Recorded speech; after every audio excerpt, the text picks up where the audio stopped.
Hello friends, स्वागत है आपका वीएस एजुकेशन चैनल पर। तो फ्रेंड, जैसा कि आप स्क्रीन पर देख रहे हैं कि माननीय दिग्विजय सिंह जी का जो ट्विटर हैंडल है, वेरीफाइड टिक आप यहाँ पे देख रहे होंगे। उनके द्वारा मध्य प्रदेश की शिक्षा व्यवस्था को लेकर के कुछ बातें कही गई हैं, जिसको मैं पूरा आपको पढ़ के पहले सुना देता हूँ। तो उन्होंने सबसे पहले कहा कि देश में शिक्षा के मामले में मध्य प्रदेश का स्थान 20वें पायदान पर पहुँच गया है। सरकारी स्कूलों को बंद करने की प्रक्रिया सुचारू रूप से प्रचलन में है, क्योंकि शिक्षा व्यवस्था में पीपीपी मॉडल लागू करवाना है। पीपी मॉडल का मतलब होता है पब्लिक प्राइवेट पार्टनरशिप। सरकारी स्कूलों में रिक्त 70,000 पदों पर योग्य, शिक्षित और परीक्षा उत्तीर्ण अभ्यर्थियों को न रखकर अतिथियों को रखा गया है। हजारों स्कूलों का संचालन बिना शिक्षकों के करवाया गया है।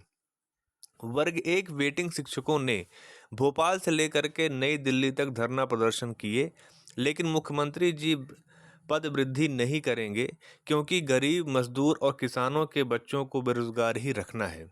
आखिर मध्य प्रदेश की पीएचडी डिग्रीधारी मुख्यमंत्री जी शिक्षित युवाओं की वेदना कब समझ आएगी? तो फ्रेंड, सबसे पहले तो इन्होंने जो बात कही, अब आपके मन में एक क्वेश्चन आता होगा कि आखिर जब कांग्रेस गवर्नमेंट में होती है तो वो भी तो कुछ ऐसे ही फैसले लेती है। लेकिन बात यहाँ पर ये समझने की है कि मैं थोड़ा सा आपको, हालांकि मैं यहाँ पर किसी भी पार्टी का फेवर नहीं कर रहा, लेकिन जस्ट मैं जो पॉलिसीज़ पिछले समय में लागू हुई, उनके क्या अच्छाइयाँ थी और क्या कमियाँ थी, मैं दोनों पे बात करूँगा। तो सबसे पहली बात ये है कि जो अतिथि शिक्षा की जो व्यवस्था है ना, अतिथि शिक्षक की जो व्यवस्था है, मैं बोल रहा हूँ कि अतिथियों के बारे में मैं कोई विरोध वाली बात नहीं कर रहा, जस्ट मैं इतिहास आपको बता रहा हूँ कि कैसे कैसे चीज़ें हुई। तो अगर मैं इसको थोड़ा सा आपको समझाऊं, तो आप ये समझिए कि गेस्ट फैकल्टी की जो पूरी सिस्टम है, वो जब भी कांग्रेस थी पहले, मतलब जब भी 2003 के पहले जब भी कांग्रेस गवर्नमेंट थी, उसके दौरान गेस्ट फैकल्टी का सिस्टम नहीं था। ठीक है, कांग्रेस के टाइम में ज़्यादातर संविदा भर्ती पर फोकस किया गया था। ठीक है, आप इस चीज़ को समझिएगा, संविदा भर्ती। ठीक है, गेस्ट फैकल्टी का सिस्टम बीजेपी के टाइम पे आया है। अब यहाँ पर समझिए कि दोनों में फ़र्क क्या है।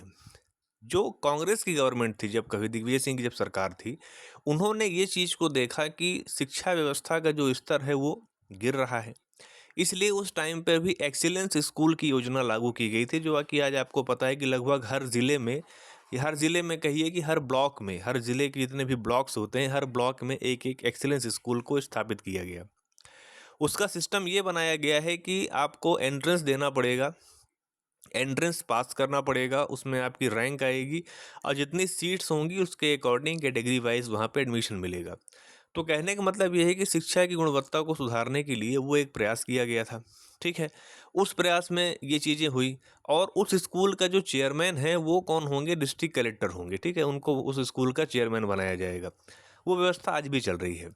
बीजेपी गवर्नमेंट ने क्या किया कि सीएम राइज स्कूल को प्रमोट किया। एक्सीलेंस स्कूल भी चल रही है, ऐसा नहीं उनको बंद किया गया, लेकिन साथ में सीएम राइज स्कूल भी चल रही हैं, जो थोड़ा सा और फैसिलिटीज़ के मामले में मतलब आप ये कह सकते हैं कि एक्सीलेंस से अच्छी है। लेकिन एकेडमिक्स की अगर मैं बात करूं, तो चूंकि वहाँ पे सिलेक्शन ही जो बच्चे होते हैं उनका किस बेस पे होता है? एंट्रेंस के बेस पे होता है। तो एक्सीलेंस का एकेडमिक्स में ज़्यादा फोकस रहता है। मेरिट होल्डर जो कैंडिडेट्स होते हैं वो ज़्यादातर एक्सीलेंस स्कूल से आते हैं। दूसरी तरफ अगर सीएम राइज की बात करें, तो उनका फोकस ज़्यादातर फैसिलिटीज़ पर है, जैसे बसेस को चलाना, है ना, अगर हो सके तो एकोमोडेशन देना, मतलब आवासीय बनाना, है ना, ये सब चीज़ों पर उनका फोकस है। एकेडमिक्स पे भी है, लेकिन थोड़ा सा उन चीज़ों पे भी उनका फोकस है। अब अगर बात कर लेते हैं अतिथि प्रणाली की, तो जब कांग्रेस की गवर्नमेंट थी उस टाइम पे संविदा भर्ती को ज़्यादा प्रमोट किया गया। मतलब ये किया गया कि आप 3 साल तक आप संविदा के रूप में कार्य करेंगे, उसके बाद आपको क्या किया जाएगा? रेगुलर किया जाएगा।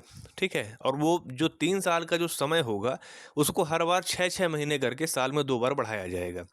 तो उसी प्रणाली का ये मतलब परिणाम था। अगर मैं शिक्षा विभाग की बात करूं, तो वहाँ पर शिक्षा कर्मी शब्द आपने सुना होगा। यहीं से वर्ग एक, वर्ग दो शब्द जो है वो निकल कर आए हैं। ठीक है ना, वर्ग एक, वर्ग दो, वर्ग तीन, ये शब्द उसी उन्हीं भर्तियों से निकल कर आए हैं, जो कि 95 में एज अ संविदा के रूप में हुआ और 98 में उनको रेगुलर किया गया। ठीक है, तो वहाँ पर क्या हुआ कि जब संविदा भर्ती की गई, तो जो भी वहाँ पे कैंडिडेट्स थे जिनका भी सिलेक्शन उसमें हुआ, उनको एक निश्चित रोज़गार मिला। ये बात ज़रूर है कि उनके वेतन भत्ते बहुत ही कम थे। आप ये समझ लीजिए कि वो ना के बराबर थे।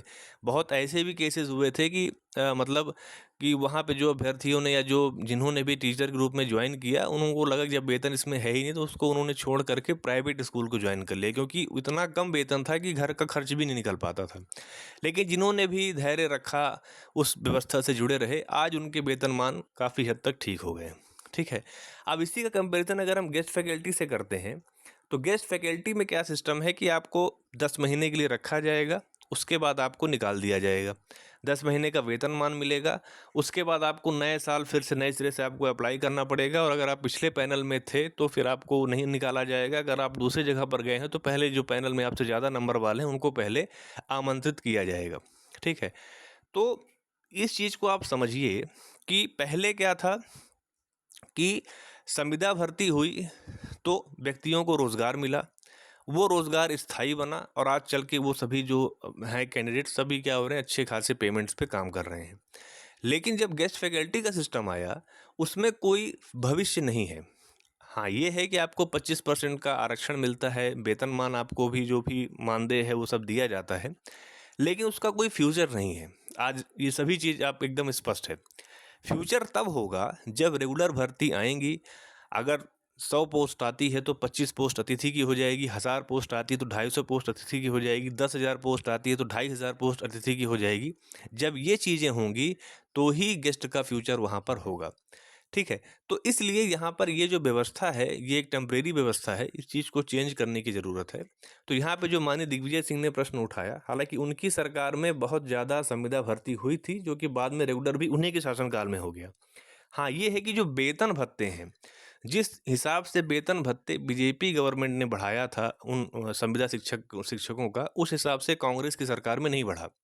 तो वेतन नहीं मिला उतना अच्छे का, लेकिन एक स्थायी रोजगार जरूर उस सरकार ने दिया।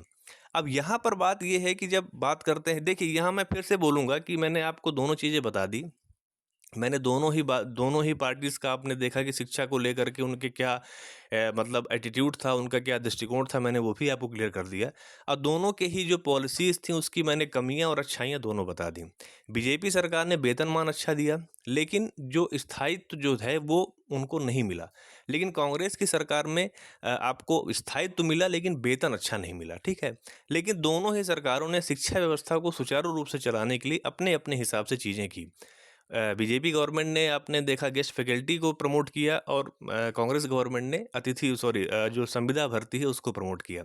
लेकिन आज बात यह है कि जब आपके पास एक योग्य शिक्षकों की एक पूरा आपके पास वेटिंग में अभ्यर्थी हैं जिन्होंने दो दो एग्ज़ाम क्वालिफाई किया है, तो फिर उस टेम्परेरी व्यवस्था को क्या किया जाए, चेंज करके उसको फिर क्या किया जाए कि रेगुलर भर्ती में उसको कन्वर्ट किया जाए। ये आज की डिमांड है, जो आज के अभ्यर्थी हैं वो इस चीज़ की मांग लगातार कर रहे हैं।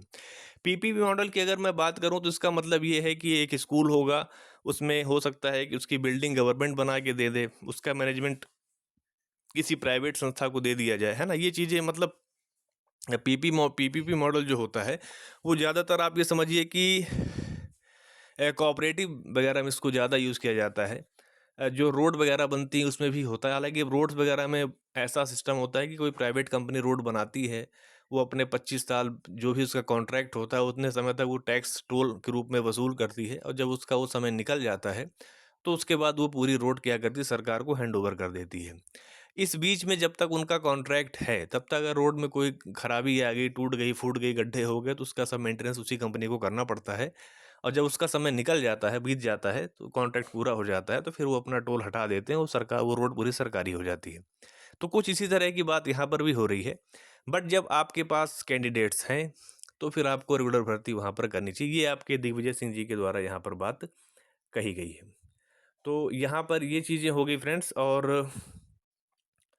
और इन्होंने हर तरह की बातों को उठाया कि मतलब शिक्षा का स्तर कितना गिर गया है, बाकी सब चीज़ों को। तो अब देखिए, विपक्ष है, कुछ ना कुछ इनकी बातों का असर तो सरकार पे पड़ता ही है। अब देखिए इसमें क्या अपडेट होती है, जो भी अपडेट होगी आपको इस चैनल के माध्यम से बता दिया जाएगा। तो अगर आपको वीडियो अच्छा लगा हो तो आप उसे लाइक कीजिए, अपने फ्रेंड सर्कल में शेयर कीजिए। चैनल पर अगर पहली बार आ रहे हैं तो आप चैनल को सब्सक्राइब कर लीजिए। Thank you.